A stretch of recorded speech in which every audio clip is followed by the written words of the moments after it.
우리는 지난 몇 주 동안 하우 어떻게 시리즈를 통해 신앙생활을 어떻게 하면 좋을지, 신앙생활을 어떻게 감당해야 할지에 대해 말씀을 나누고 있습니다.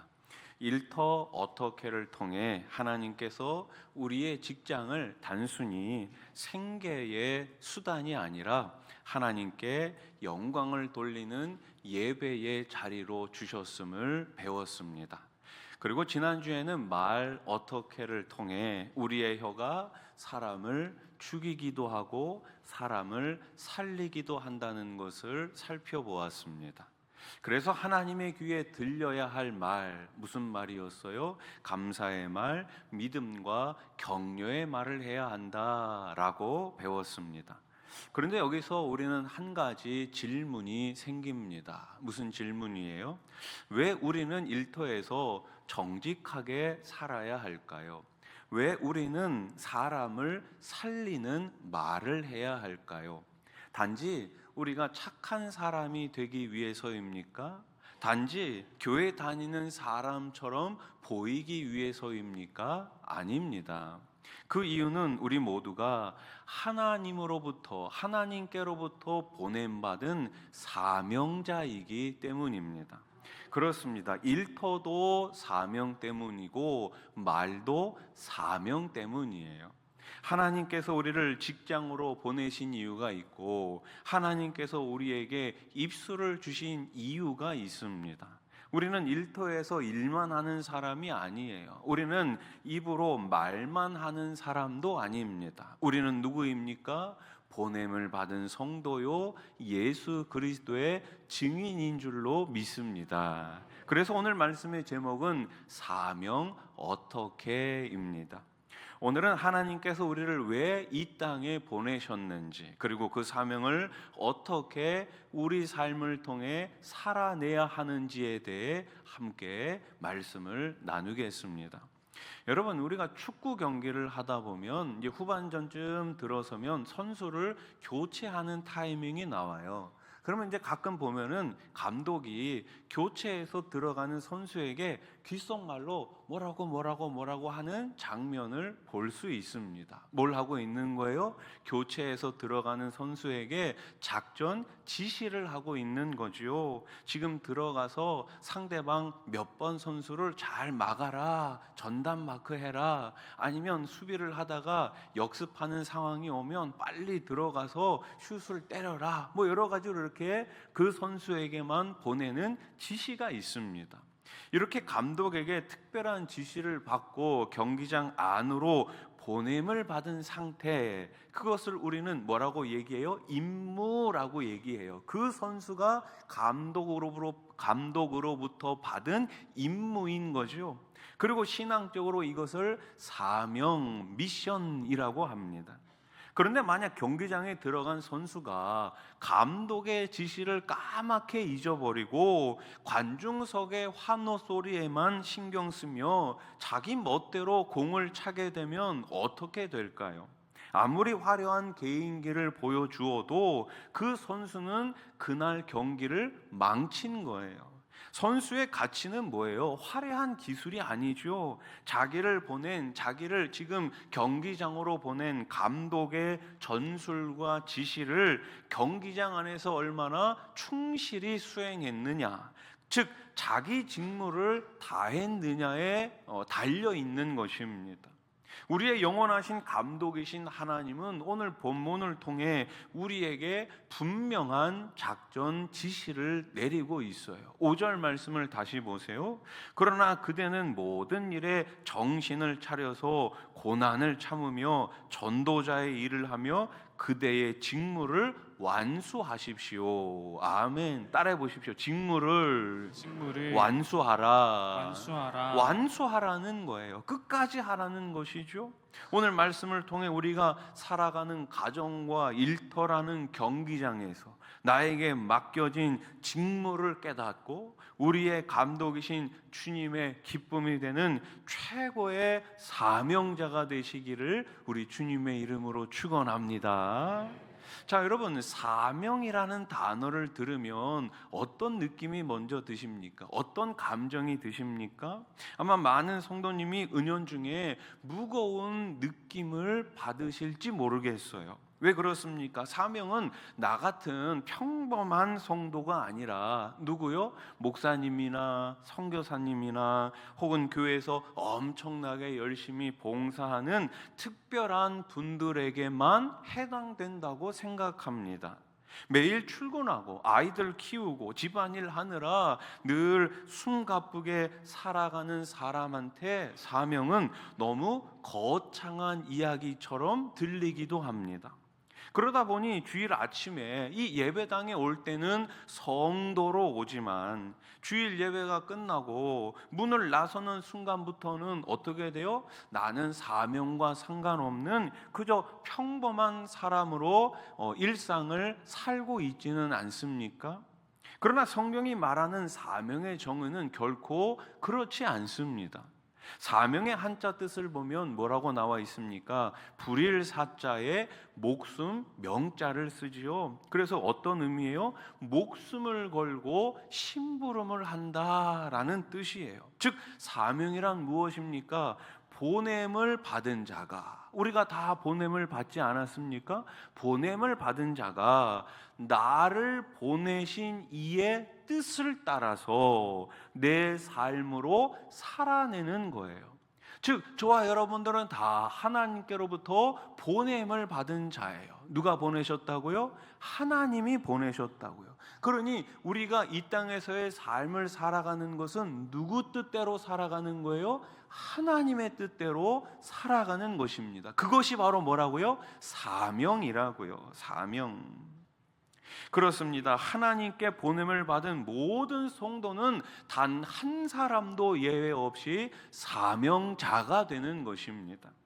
지금 바울은 디모데에게 그리고 오늘을 살아가는 우리에게 사명이 무엇인지, 그리고 그 사명을 우리의 평범한 일상 속에서 어떻게 감당해야 하는지 눈물로 권면하고 있어요. 오늘 말씀을 통해 교회 안에서뿐만 아니라 월요일부터 토요일까지의 일상 자체가 하나님이 주신 영광스러운 사명의 현장임을 깨달으실 수 있기를 우리 주님의 이름으로 축복합니다. 자, 우리 다 같이 이제 1절 말씀을 한 번 더 같이 읽어봅시다. 세 번역으로 1절 시작. 나는 하나님 앞과 산 사람과 죽은 사람을 심판하실 그리스도 예수 앞에서 그분의 나타나심과 그분의 나라를 두고 엄숙히 명령합니다. 아멘. 엄숙히 명령합니다. 지금 바울은 로마 황제 네로의 서슬퍼런 법정 앞에서 뭘 기다리고 있어요? 사형 선고를 기다리고 있습니다. 세상의 눈으로 보면 바울은 어떻게 보입니까? 실패자처럼 보입니다. 갇힌 자이지요. 그러나 바울의 영적인 눈은 지금 로마의 법정을 향해 있는 것이 아니라 뭐예요? 진짜 재판장, 살아있는 자와 죽은 자를 심판하실 예수 그리스도의 법정을 바라보고 있습니다. 바울은 왜 이렇게까지 마지막에 엄숙히 명령하고 있을까요? 사명은 기분이 좋으면 감당하고 삶이 바쁘면 내려놓아도 되는 취미 생활이 아니기 때문이에요. 성도의 사명은 창조주이며 심판주이신 예수 그리스도 앞에서 평가받을 영원한 직무입니다. 우리가 어느 날 어느 순간 하나님 앞에 다 서게 될 거예요. 그때 하나님께서 우리를 보시면서 너의 사명, 너의 직무를 얼마나 잘 감당했는지 심판장 되시는, 재판장 되시는 하나님께서 뭐 하시는 거예요? 판단하시는 거예요. 그러니 지금 바울은 엄숙하게 선포하고 있죠.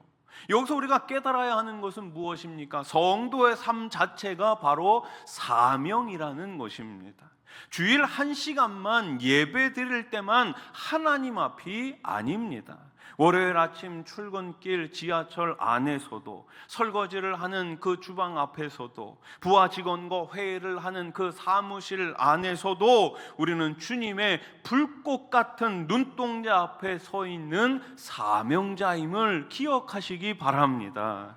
내 삶의 모든 순간이 주님의 법정 앞에 서 있다는 코람데오의 신앙이 확립될 때 비로소 우리의 평범한 일상은 거룩한 사명의 무대로 바뀌게 되는 것입니다. 그렇다면 구체적으로 우리는 이 사명을 일상 속에서, 우리의 삶 속에서 어떻게 감당해야 할까요? 첫째로 때를 얻든지 못 얻든지 뭐 해야 돼요? 말씀을 전파해야 합니다. 자, 오늘 본문 2절 상반절 말씀을 보세요. 너는 말씀을 전파하라. 때를 얻든지 못 얻든지 항상 힘쓰라. 아멘. 여기서 때를 얻든지 못 얻든지의 헬라어는 이런 의미예요. 기회가 좋든 나쁘든, 내 상황이 유리하든 불리하든 관계없이 라는 뜻입니다. 내 삶이 여유롭고 모든 일이 잘 풀릴 때만 주님의 뜻을, 주님의 말씀을 전하며 사는 것이 아니라 뭐예요? 내 삶이 지치고 어렵고 고난이 찾아와도 사명자로 살아가기를, 말씀을 전하며 살아가기를 멈추지 말라는 뜻입니다. 여기서 말씀을 전파한다는 의미는 뭐예요? 우리가 지하철에서 확성기를 들고 예수 천당 불신 지옥을 외치는 것은 아니겠지요. 어떤 의미예요? 성경이 말하는 복음 전파는 삶을 통한 증거인 것입니다. 입술만의 증거가 아니라 내 삶, 내 행동, 내 모든 것들을 다 동원해서 복음을 전하는 것이 바로 말씀을 전하는 삶이에요. 한국 교회사의 사랑의 원자탄이라고 불리는 목사님이 계시죠. 바로 손양원 목사님. 여러분도 잘 아시잖아요. 손양원 목사님은 전라남도 여수에 있는 애양원에 이 한센병 환자들을 섬기셨습니다. 한센병이 뭐예요? 문둥병이잖아요. 당시 한센병은 지금보다 훨씬 더 무서운 병이었습니다. 사람들은 그 환자들을 피했고 가까이 가는 것조차 두려워했어요. 하지만 손양원 목사님은 달랐지요. 환자들을 찾아가 함께 예배를 드리고 함께 밥을 먹고 그들의 상처를 씻겨주고 복음을 전했습니다. 어떤 날은 사람들의 마음이 열렸지만 어떤 날은 냉담했습니다. 어떤 날은 목사님께 감사의 인사를 전했지만 어떤 날은 목사님께 오해와 비난을 퍼부었죠. 그러나 목사님은 멈추지 않았어요. 왜냐하면 사람들의 반응이 사명의 기준이 아니었기 때문입니다. 여러분, 우리 교회도 많은 일꾼들이 있을 거예요. 우리가 사람들로부터 칭찬받고 격려받으면 더 열심을 내는 건 어떻게 보면은 우리의 감정일 수 있어요. 그런데 때로 사람들이 나의 어떤 봉사와 헌신을 알아주지 못하고 때로는 오해하고 때로는 비난하고 때로는 수군거리고 때로는 험담하면 어때요? 하기 싫지요. 그게 사람의 마음이에요. 그런데 사명은 뭐예요? 사명은 사람들의 반응이 사명의 기준이 아니라는 것입니다. 목사님에게, 손양원 목사님에게 중요했던 건 뭐예요? 사람들의 반응이 아니라 하나님께서 무엇을 명령하셨느냐였습니다. 그래서 때를 얻든지 못 얻든지, 환영을 받든지 거절을 당하든지 건강하든지 피곤하든지 계속해서 그 애양원에서 복음을 전하신 거예요. 훗날 많은 한센병 환자가 예수님을 믿게 되었고 결국 애양원은 복음의 공동체가 되었습니다. 여러분, 우리는 손양원 목사님처럼 애양원에 갈 수는 없을지 몰라요. 그렇죠. 하지만 하나님께서 우리에게도 이 애양원과 같은 곳을 주셨습니다. 누군가에게는 직장이 애양원일 수 있습니다. 누군가에게는 가정이 애양원일 수 있습니다. 누군가에게는 믿지 않은 가족이 애양원일 수 있습니다. 그 자리에서 우리는 무엇을 해야 합니까? 포기하지 말아야 합니다. 따라해 보십시오. 포기하지 맙시다. 포기하지 맙시다. 자녀가 당장 변하지 않아도, 가족이 당장 교회에 나오지 않아도, 동료가 복음을 거절해도 때를 얻든지 못 얻든지 계속 기도하고 계속 사랑하고 계속 복음의 향기를 내야 할 줄로 믿습니다. 열매는 하나님의 몫이고 우리는 뭐예요? 순종은 우리의 몫인 거예요. 어떤 집사님께서 이 출장을 가실 때마다 저에게 이제 기도 부탁을 하셨어요. 근데 그 기도 부탁이 뭐냐 하면은 출장을 가서 일을 잘 하고 돌아올 수 있도록 기도 부탁하신 것이 아니라, 목사님 이번 출장에 제 동료와 함께 갑니다. 직장 동료와 함께 갑니다. 그에게 복음을 증거할 수 있도록 제 입술을 열어주시고 상황을 만들어 달라고. 참 멋있는 기도 제목 아닙니까? 예. 출장을 일주일 10일 정도 가시는데 이 직장 동료와 가니까 평소보다는 더 많은 대화를 나눌 수 있을 것 아닙니까? 예. 어떻게 보면 방도 같이 쓸 수 있을 거고, 그러면서 자연스럽게 복음을 전할 수 있도록 기도 부탁을 하셨어요. 때를 얻든지 못 얻든지 말씀을 전파하기 위해 살아가는 그 집사님의 모습이 너무나 참 감동적이더라고요. 기억하십시오. 사명자는 열매를 계산하는 사람이 아니라 씨앗을 심는 사람입니다. 그러므로 이번 한 주간도 하나님께서 나를 보내신 그 자리에서 복음의 씨앗을 심는 사명자로 살아가시기를 우리 주님의 이름으로 축원합니다. 자, 둘째로 사명자는 뭐예요? 진리 위에 자신의 삶을 세워야 합니다. 사도 바울은 말세에 일어날 여러 가지 영적 현상을 정확하게 짚어내고 있죠. 사람들이 뭘 싫어해요? 바른 교훈, 진리의 말씀을 싫어한다는 것입니다. 대신 자기들의 사욕, 이기적인 욕망을 채워주고 자기 귀를 즐겁게 해줄 허탄한 이야기를 찾아 떠난다고 경고해요. 자, 오늘 보면 3절 4절 말씀. 3절, 때가 이르면 사람들이 건전한 교훈을 받으려 하지 않고 귀를 즐겁게 하는 말을 들으려고 자기네 욕심에 맞추어 스승을 모아 들일 것입니다. 4절 같이 한번 읽어봅시다. 시작. 그들은 진리를 듣지 않고 꾸민 이야기에 귀를 기울일 것입니다. 아멘. 그들은, 세상은 진리를 듣지 않고 진리를 싫어하고 꾸민 이야기에 귀를 기울인다는 거예요. 오늘날 우리가 살아가는 이 세상의 가치관과 정확히 일치하지 않습니까? 인본주의와 물질주의라는 허탄한 이야기가 지금 온 세상을 뒤덮고 있어요. 개혁주의 신학은 우리에게 그러나 무엇을 가르치고 있습니까? 오직 성경을 가르치고 있습니다. 세상의 허탄한 소리가 아니라 하나님의 영원한 말씀만이 인생의 유일한 표준이라는 거예요. 사명자는 일상 속에서 세상의 소리와 하나님의 소리를 분별할 줄 알아야 합니다. 세상 사람들은 자신의 이익과 쾌락을 판단 기준으로 삼지만 성도는 하나님의 말씀과 영광을 기준으로 삼아야 합니다. 다니엘 6장을 보면 다니엘은 바벨론과 메대, 바사까지 그 나라에서 총리급 지도자로 인정을 받지 않습니까? 그런데 동료 관리들이 이 다니엘을 시기합니다. 그래서 왕을 이용해 가지고 이상한 법을 만들죠. 어떤 법이에요? 앞으로 30일 동안 왕 외에 다른 신에게 기도하면 그를 사자굴에 던져 넣는다는 법을 만들었어요. 이제 다니엘은 무엇을 합니까? 선택을 해야 합니다. 기도할지 기도하지 말아야 할지. 기도를 멈추면 살 수 있습니다. 창문만 닫아도 괜찮습니다. 그냥 한 달만 30일만 조용히 있어도 괜찮습니다. 그러나 다니엘은 그렇게 하지 않았습니다. 다니엘 6장 10절 말씀. 다니엘은 왕이 금령 문서에 도장을 찍은 것을 알고도 자기 집으로 돌아가서 다락방으로 올라갔다. 그 다락방은 예루살렘 쪽으로 창문이 나 있었다. 그는 늘 하듯이 하루에 3번씩 그의 하나님께 무릎을 꿇고 기도하며 감사를 드렸다. 아멘. 우리가 너무나 잘 아는 말씀 아닙니까? 그런데 이 말씀을 읽을 때마다 여러분들은 어떤 단어에 눈이 가십니까?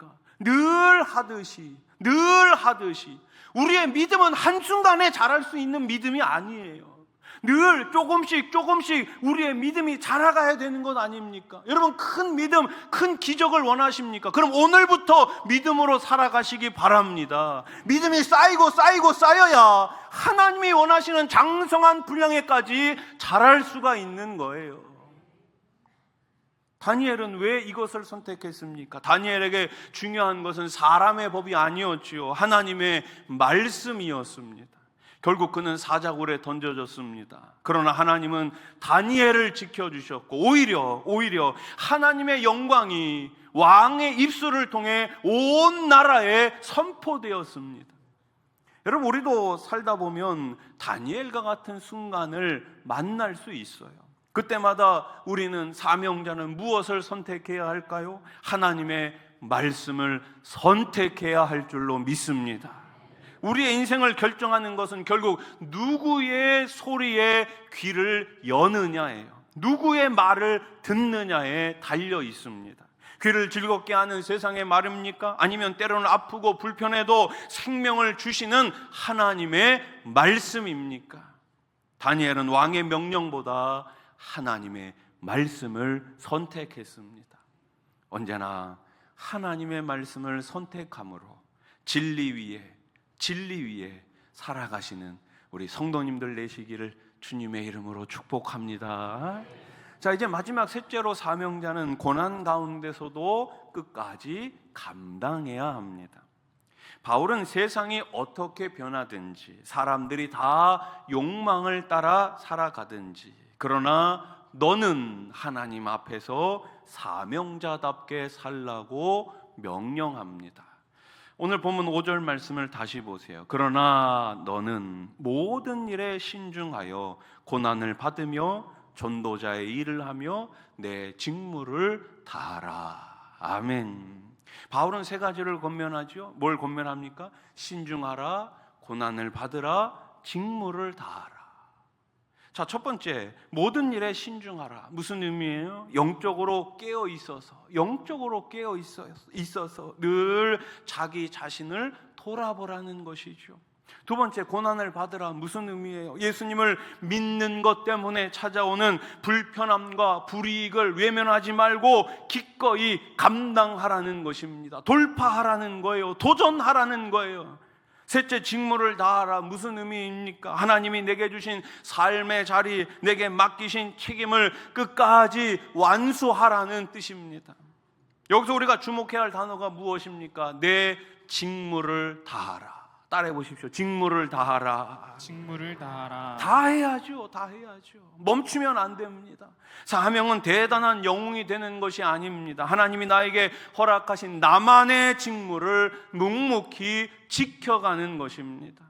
가정에서 부모로서 자녀를 말씀으로 양육하는 직무, 남편과 아내로서 서로를 그리스도께서 교회를 사랑하듯 사랑하는 직무, 직장에서 그리스도인답게 성실하고 정직하게 업무를 처리하는 직무, 교회에서 이름도 빚도 없이 작은 자리를 지키며 기도하고 봉사하고 헌신하는 직무, 그 평범해 보이는 직무를 끝까지 포기하지 않고 채워나가는 것이 바로 사명자의 삶인 거예요. 오늘 본문을 기록한 사도 바울은 로마 감옥에 갇혀 있습니다. 세상 사람들의 눈으로 보면 바울의 인생은 실패한 것처럼 보입니다. 감옥에 갇혔고 재판을 받고 있고 이제 곧 목숨을 잃게 될 상황입니다. 그러나 바울은 낙심하지 않았습니다. 오히려 디모데와 모든 성도들을 향해 이렇게 외치고 있어요. 디모데후서 4장 7절 말씀 같이 읽어봅시다. 시작. 나는 선한 싸움을 다 싸우고 달려갈 길을 마치고 믿음을 지켰습니다. 아멘. 아멘. 바울은 나는 많은 교회를 세웠다고 말하지 않았어요. 바울은 나는 수많은 사람에게 전도했다고 말하지 않습니다. 바울은 나는 성공했다 이렇게 말하지 않아요. 바울이 말한 것은 단 한 가지였습니다. 나는 달려갈 길을 마쳤다. 하나님께서 맡기신 길을 끝까지 걸어왔다는 것입니다. 돌에 맞고 매에 맞고 배가 파손되고 감옥에 갇히는 수많은 고난이 있었지만 바울은 결코 포기하지 않았습니다. 사랑하는 성도 여러분, 포기하지 맙시다.